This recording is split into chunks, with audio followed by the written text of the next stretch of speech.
Bom dia, o meu nome é Camilo Lourenço e esta é a edição do dia 9 de setembro do ano da graça 2019.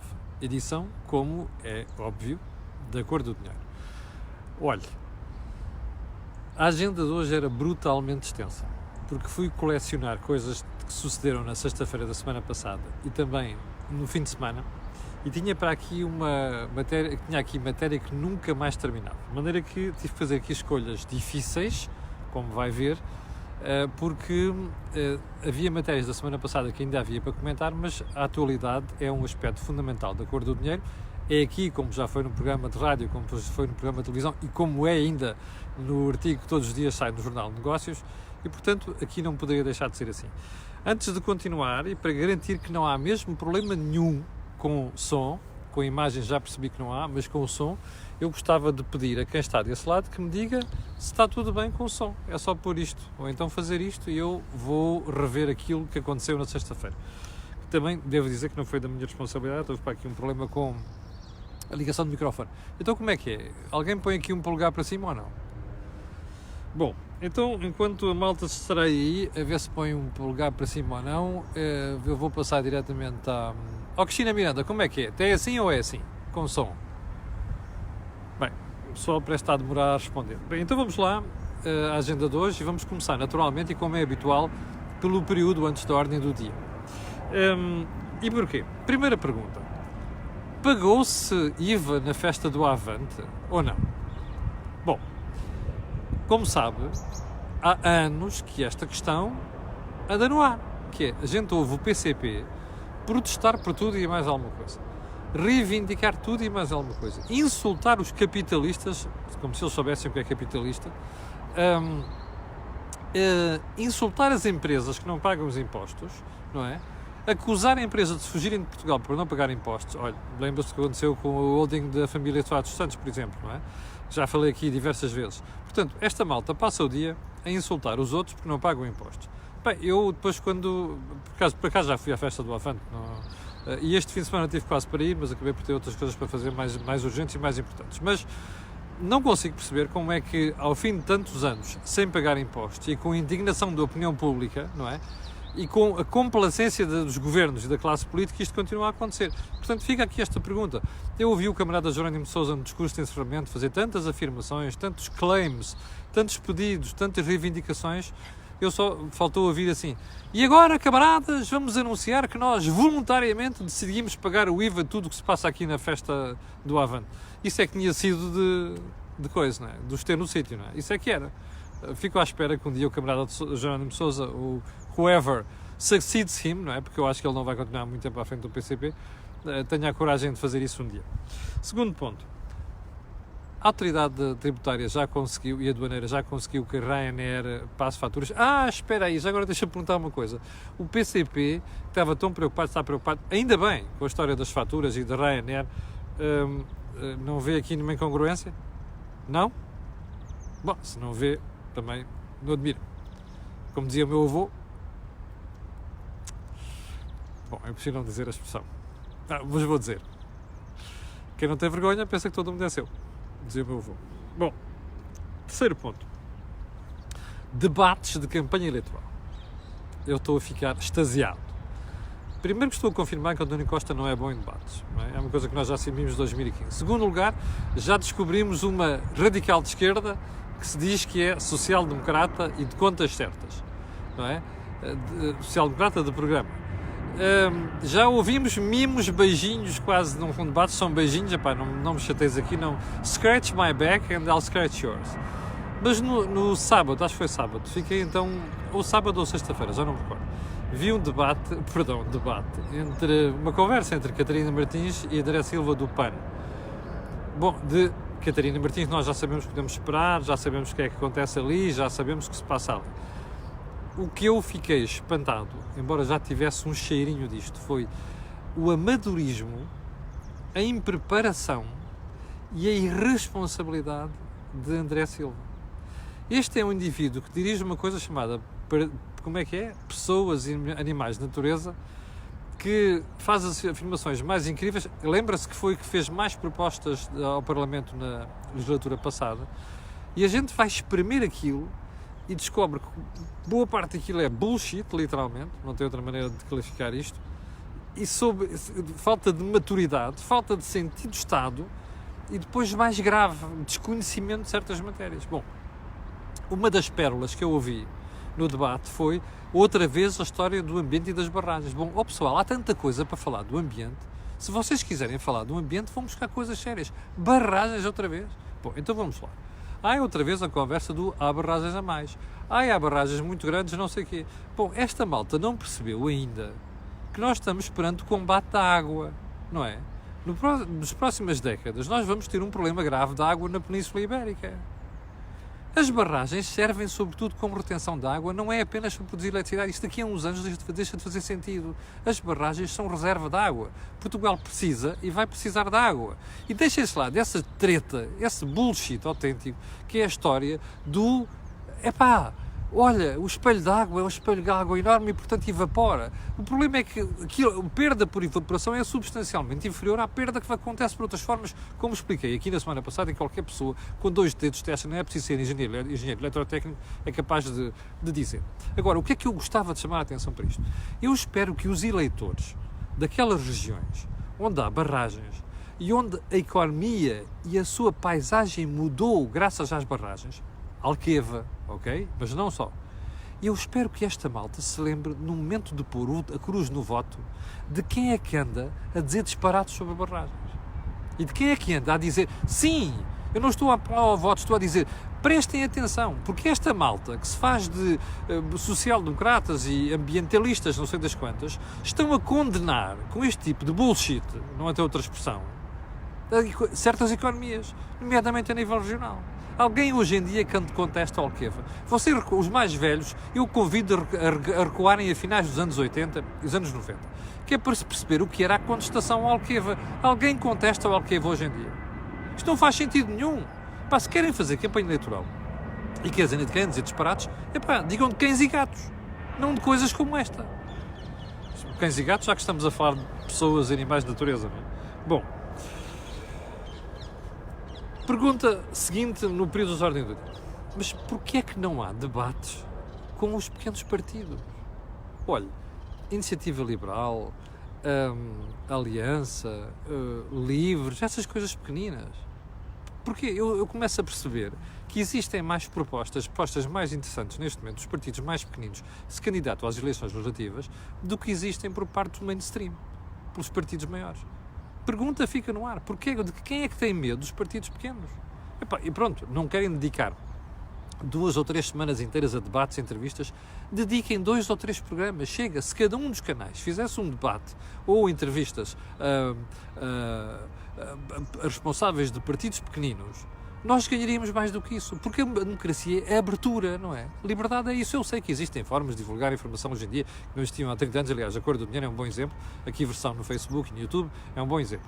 Mas caramba, francamente, não há razão nenhuma para não haver debates com partidos pequenos. Bom, e já agora, por falar de partidos pequenos, o Iniciativa Liberal tem estado a fazer uma campanha muito interessante do ponto de vista viral e no Facebook. E eu não tenho ligação nenhuma ao partido, não se ponham já aí com coisas, mas um dos cartazes mais interessantes que puseram foi um cartaz, eu vou-lhe pôr aqui, você já deve ter visto, um cartaz que puseram sobre, deixa-me lá recuar aqui, esta vez o iPad pega surpresas, que é este cartaz aqui, do cartaz dos salários. Como deve ter reparado já, do outro na margem sul, revolucionário é liberalizar por melhor salário. Depois tem 2 salários comunistas, Coreia do Norte e Cuba, que estão muito baixos, depois tem Portugal ali a meio, e depois tem 2 países onde se destacam, a Irlanda e a Holanda. Bom, eu acho o cartaz muitíssimo bom, assim como acho outros elementos de campanha da Iniciativa Liberal bastante bons, mas parece que ali no Seixal, não é? Alguém resolveu tapar fazer uma inauguração com um cartaz mesmo abaixo do cartaz da Iniciativa Liberal. Fica aqui a nota por falar em democracia. Bem, ponto seguinte no período de ordem do dia, como já reparou, é muito longo.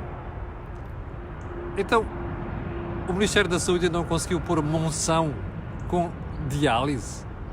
Tem sido uma das lutas da deputada Liliana Silva, que terminou a legislatura agora. E ela recebeu uma nota do Governo, aliás, do Ministério da Saúde, a confirmar que não é desta que se faz um acordo com instituições regionais, locais, para ter diálise em Monção. Ó, Dr. António Costa, fui eu que ouvi este fim de semana o senhor dizer que ia descentralizar e preocupar-se com o interior, porque o interior não é só estar longe da costa, está a ver? O interior é longe dos grandes centros urbanos. Fui eu que ouvi ou a impressão minha? Ainda não percebi. Além do Dr. António Costa, Catarina, Jerónimo, ouviram bem? Monção não tem diálise e não vai ter nos tempos mais próximos. Imagina porquê? Porque o Ministério da Saúde, que você, Catarina, e você, Jerónimo, estão sempre a jurar pelo SNS, se recusa a fazer o convênio. Está a ver? Ou melhor, está a analisar. Ainda está a analisar. Está a ver, Catarina? Está a ver, Jerónimo? Doutor António Costa, está a ouvir? Esta coisa da campanha, dizer uma coisa, depois fazer outra, é lixado. Desculpem-me lá a expressão. Bom, o Sr. Ministro da Educação pode dizer que, para a visão, que a direita está à rasca e foi buscar as coisas da casa de banho, eu também posso dizer lixado. Bom, primeiro ponto da agenda. Ficámos a saber no fim de semana, pelo Expresso, eu já lhe vou dizer que sei que isto é verdade e já lhe vou contar um caso, que há doentes oncológicos sem acesso a medicamentos inovadores que os podem salvar. O Expresso trouxe isto em manchete. Nas horas seguintes, tivemos logo o Dr. Rui Ivo, que é presidente do Infarmed, que é uma figura inefável, que é para dizer o mínimo, a vir desmentir isto. E a vir dizer que não, senhor, não, isto aqui, o tratamento com o medicamento, este é o que ele, eu não sei das quantas, é resultante daquilo que é a proposta que os médicos fazem, as equipas médicas. Bom, eu não tenho dúvida que as equipas médicas é que devem fazer este tipo de proposta. O que eu tenho a certeza neste momento é que o Infarmed está mesmo a fazer aquilo que o Expresso diz. Bom, vamos lá começar, antes de irmos ao meu exemplo, vamos lá começar pelo o facto de terem sido os 2 IPO, mais o Hospital de Santa Maria, o Hospital de São João.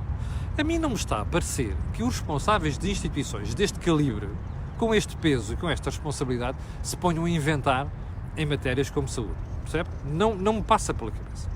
Bom, segundo ponto. Eu ontem, ouvi uma entrevista do responsável ali de Santa Maria, que lida com estas coisas de oncologia, a dizer coisas inenarráveis. E a dizer coisas como uma das respostas do Infarmed à proposta do hospital foi: bom, sim, esse medicamento será administrado quando houver metástase. Bom, como você sabe, metástase quer dizer sementeira, não é? Alastramento de uma doença pelo corpo, porque o cancro é uma doença sistémica. Eu não preciso de explicar isso, qualquer médico explicará isso melhor do que eu. Bom, isto é de ficar estarrecido. Espera aí.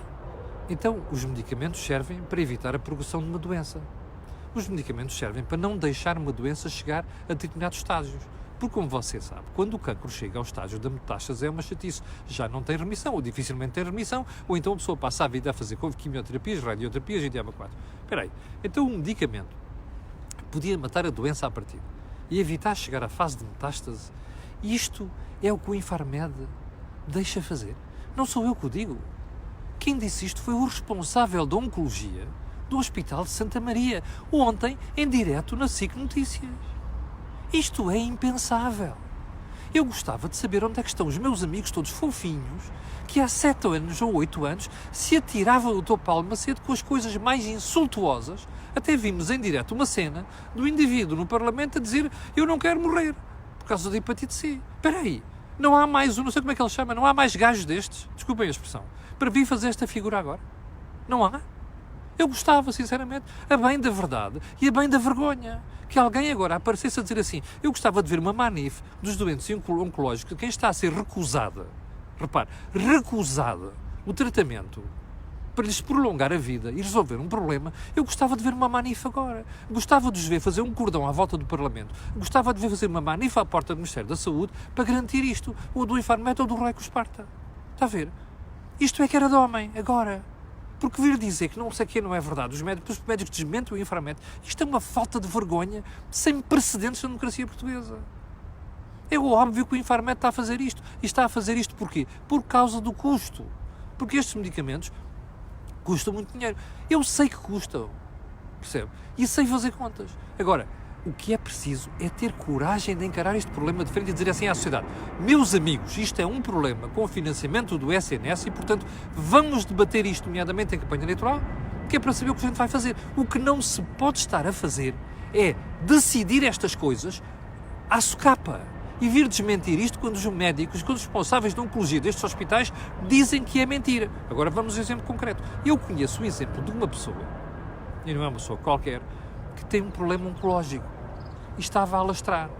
E mostrou-me depois 2 exames, entre a aplicação do medicamento e antes da aplicação do medicamento. E a remissão que aquilo provocou. E olha, não é leigo, é da área da saúde. E sabe o que é que aconteceu? O Infarmed recusou-se a pagar aquele tratamento.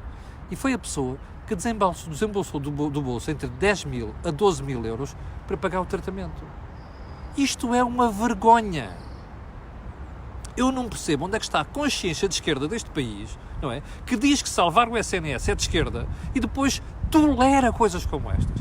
Isto é impensável. Senhor Presidente da República, não quer abrir a boca? O senhor fala de tudo, não quer falar disto? Isto é que era de tê-los no sítio para falar destas coisas. Bom, até porque estamos em campanha eleitoral, não é? É agora que se batem estas coisinhas. Bom, seguindo.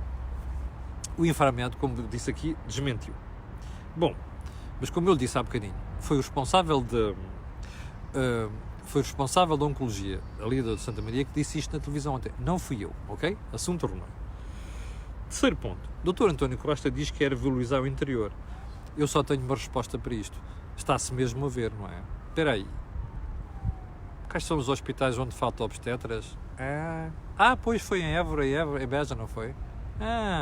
Pois, as parturientes vieram depois de ambulância para Lisboa, não sei o quê. Pois é. Espera aí, depois era o de Portimão, não é? Que mandou para o de Faro. Repare, não estamos a falar para meio de interior, estamos a falar de fora de centros urbanos. Depois de Faro mandou para Évora, não é? Depois de Évora para Beja, depois veio para Lisboa. Pois. É esta valorização do interior, não é? Ou de fora das zonas urbanas. É isto que a gente está a falar. É esta valorização.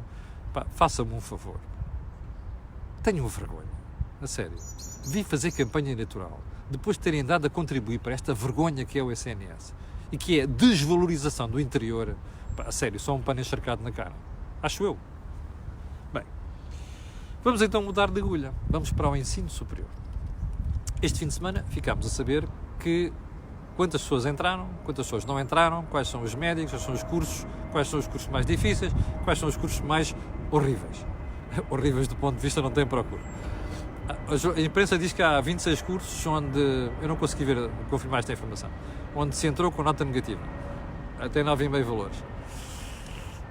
Não é muito bonito, para. Você dirá, isto tem uma parte positiva que é, já são menos do que eram nos anos anteriores. Ainda bem, eu não gostava de ver profissionais a sair com nota negativa, chegar à faculdade com nota negativa. Bom, mas aqui o mais interessante é o seguinte: qual é a reflexão que se pode fazer à volta disto tudo? Repara uma coisa, em gestão já não há vagas, no país todo. A economia só há no sul e nas ilhas. Medicina há uns anos era o curso com a maior média, já não é, agora é o 5º, que é o do Instituto Abel Salazar, Ciências Médicas Abel Salazar, assim é que é, no Porto, onde o aluno com a nota mais baixa foi 18,5 valores. Os 4 cursos com nota mais alta são o técnico. Yes! Eu tive para ir para a engenharia eletrotécnica, por isso é que estou a dizer yes. Eu gosto muito de engenharia eletrotécnica, além de gostar de economia. E porquê é que eu digo yes? Porque toda aquela conversa que andámos a fazer nos últimos 10 anos sobre, atenção, nós estamos a descurar as ciências, nós estamos a descurar as engenharias, começa a produzir efeito. Eu fico felicíssimo. Fiquei felicíssimo este fim de semana a ver esse resultado. Porque mostra que a procura por cursos de engenharia e cursos técnicos aumentou. Finalmente, Portugal começa a entrar nos eixos, está a ver? Nós já temos, em geral, boas universidades e bom ensino. Muito melhor do que muitos países, aliás. Podíamos ser muito melhores e devemos lutar por ser melhores. Mas já temos um ensino bom. Bom, é muito bom ver que está a acontecer em engenharias. E é muito bom ver que está a acontecer outra coisa ainda mais importante. É que a procura, mesmo de estrangeiros, por cursos portugueses, está a aumentar. Vai aumentar 40% este ano, segundo diz o Ministério da Educação. Isto são tudo indicadores muito positivos. Onde é que isto nos vai tudo deixar, em minha opinião? E já temos 1.600 pessoas em direto. Obrigado pelo seu apoio. O que é que isto nos diz sobre tudo isto? Bom, 2 coisas. Primeiro, Portugal está a mudar brutalmente com esta história do ensino de educação. Portugal vai ter uma geração brutalmente ainda mais qualificada nos próximos anos. E se nós conseguirmos segurar uma parte, não é todos, que não vale a pena segurar, todos não conseguimos, nem interessa. Há pessoas, faz sentido as pessoas irem passear pelo mundo, conhecerem mundo, terem mundo, para depois voltarem a Portugal, não fazer outras coisas pelo mundo fora, estando ligados ao país. Mas se nós conseguirmos que uma boa parte destas pessoas fique cá, ou então fique ligada a projetos interessantes em Portugal, nós vamos ser um país do caraças. Bom, a menos que nós continuemos a ter uma classe política miserável como temos, percebe? Porque no dia em que esta geração chegar ao poder e começar a tomar decisões, nós vamos melhorar bastante. Isso é que me deixa muito sossegado e muito satisfeito nesta história toda. Sobre medicina, eu tinha uma coisa diferente, que era falar sobre a Faculdade de Medicina da Universidade Católica, que é uma coisa que está nos papéis há não sei quantos anos. Não é? Com o António Arnaud, o falecido António Arnaud, não queria, mas eu vou deixar isso para outro dia. Era um dos assuntos que eu tinha para trazer hoje, infelizmente com a atualidade tive que deixar isto para melhores núpcias. Portanto, conclusão, eu fico muito feliz com aquilo que foram os resultados, e atenção, começa hoje a segunda fase. Sendo certo que nesta segunda fase já vai haver cursos onde não há alternativa, já estão fechados. O que é interessante também nisto tudo? É ver que o número de vagas aumentou este ano, está a ver? E portanto estava-se à espera que com o aumento do número de vagas as médias baixassem. Não baixaram, subiram. Isto mostra a procura e mostra o quão saudável se tornou hoje o ensino universitário em Portugal. Tirando algumas exceções, né? Que os tais cursos não têm procura. Espera aí, e há cursos que não têm procura. Façam-me um favor, acabem com esses cursos, não faz sentido nenhum, não é? Não faz sentido nenhum as faculdades andarem a manter cursos que não têm procura. Bom, ponto seguinte, faltam residências universitárias em Portugal. Desculpe lá, há quanto tempo é que a gente sabe isto? O problema é que não fazia manchete, não é? Já agora uma coisa, o Estado tem um parque habitacional de imóveis brutal em Portugal. Em Faro, em Lisboa, em Évora, em Beja, no Porto, em Coimbra, em Aveiro, em Braga, em Trás-os-Montes, em todo lado. Espera aí, não podiam ter destinado já parte significativa deste parque imóvel à criação de universidades? Não! Isto é que era de valorizar o interior, Sr. Primeiro-Ministro. Está a ver? Faites la liaison. Faz o que eu digo, não faças o que eu faço, não é? É a diferença entre promessas eleitorais e aquilo que é a realidade. Bom, ponto seguinte, ponto 7. António Costa não está chateado nem chocado consigo mesmo. Eu vou explicar. No fim de semana, o Dr. Rui Rio fez uma estupidez. Foi outra vez falar na ligação ferroviária, velocidade, não sei quantos. O eleitoralismo leva estas coisas. Eu sei que ele não falou em TGV, mas não devia ter feito. António Costa foi logo dizer que está chocado, porque o PS sempre se preocupou com aquilo, agora está preocupado. Mas espera aí, o Dr. António Costa, no fim de semana, apareceu com uma proposta sobre o Erasmus do interior, que afinal foi o Rio que propôs em outubro. Está tudo doido, está a ver? Isto é uma falta de vergonha inacreditável. Mais valia estarem calados. Andam a abrirem boca com estas coisas. Andam ali a copiar-se uns aos outros e depois vêm-se queixar em público. Feitos queixinhas nos recreios da escola, está a ver? Isto é o nível que a campanha chegou. Último ponto desta história. Quanto tempo é que a gente já está nisto? 24 minutos. Desculpem lá, não pode ser. Eu vou guardar... Vou pedir às 1.600 pessoas que estão em direto neste momento, desculpa, vou guardar este ponto de Rui Rio ter dito que não tem particular vontade de ser deputado para amanhã, está bem? Estas questões vão ficar para amanhã porque há muito que se diga sobre isto. Bom, chegamos ao final do programa de hoje. Eu quero lembrar que esta semana vamos voltar a ter o Think Tank. Depois dir-lhe, em princípio será na quarta-feira, por volta das 19 horas. Mas quanto a nós já sabe que amanhã às 8 da manhã estaremos aqui para analisar aquilo que for a atualidade em matéria de política económica e também de política. Quero agradecer às 1.600 pessoas que estiveram em direto, dizer que amanhã às 8 estarei aqui e para o final pedir aquilo que peço sempre, que é colocar um gosto e fazer partidas nas redes sociais, porque aquilo que houve aqui não houve mais sítio nenhum. Obrigado, com licença, e até amanhã às 8.